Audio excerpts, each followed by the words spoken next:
સુરતમાં સ્કૂલ મીટિંગમાં મિત્ર બનેલા વાલીનો શિક્ષિકા પર બળાત્કાર. ડિંડોલી વિસ્તારની ઘટના સામે આવી છે. શિક્ષિકાની મંજૂરી વગર જબરદસ્તી શારીરિક સંબંધો બાંધી શારીરિક શોષણ કરતા મામલો પોલીસ મથકે પહોંચ્યો. સ્કૂલ મીટિંગમાં મિત્ર બનેલ વાલીનો શિક્ષિકા પર બળાત્કાર. ડિંડોલી વિસ્તારની ઘટના સામે આવી છે. શિક્ષિકાની મંજૂરી વગર જબરદસ્તી શારીરિક સંબંધો બાંધી શારીરિક શોષણ કરતો મામલો પોલીસ મથક પહોંચ્યો છે. આરોપીએ શિક્ષિકાને ચપ્પુ બતાવી ધમકી આપી.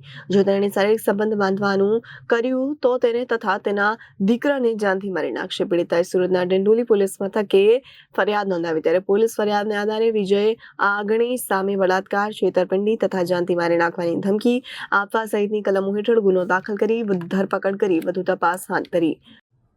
જી સર.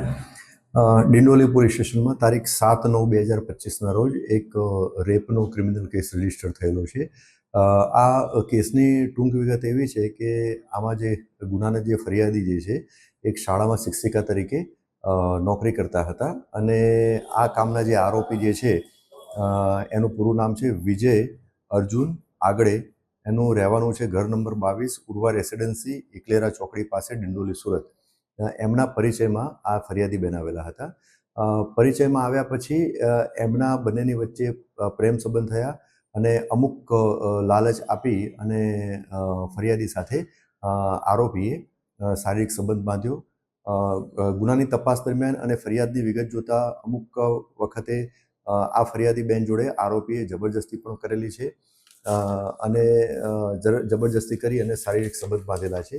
તે સિવાય આ જે આરોપીએ ફરિયાદી પાસે એમને મકાન લઈ આપ્યું છું એમ કરી અને ઓનલાઈન 5 લાખ રૂપિયા પણ ફરિયાદી પાસેથી આરોપી લીધેલા છે અને ત્યારબાદ આમને મારઝૂડ પણ ફરિયાદીને આરોપી કરતો હતો અને છેલ્લે આમના જે ફરિયાદીના જે દીકરાઓ જે છે એમને ચપ્પુ બતાવી અને જાનથી મારી નાખવાની ધમકી પણ આપેલી છે અને આ ફરિયાદી અને આરોપીના જે અંગત સમયના વિડીયો જે છે એ એમણે એમના વોટ્સઅપ સ્ટેટસમાં મૂકી અને વાયરલ પણ કરેલા છે. તો જે અનુસંધાને જ આ ફરિયાદી બેને આવી અને ફરિયાદ જાહેર કરેલી હતી અને જે અનુસંધાને ગુનો દાખલ થયેલો હતો. ગુનાની તપાસ દરમિયાન એકત્રિત થયેલ પુરાવા આધારે આરોપી વિજય અર્જુન આગળે નાઓની તપાસ કરનાર અધિકારીએ ધરપકડ કરેલી છે. હાલમાં પોલીસ કસ્ટડીમાં છે અને એને નામદાર કોર્ટમાં સમય મર્યાદામાં રજૂ કરવાનું છે.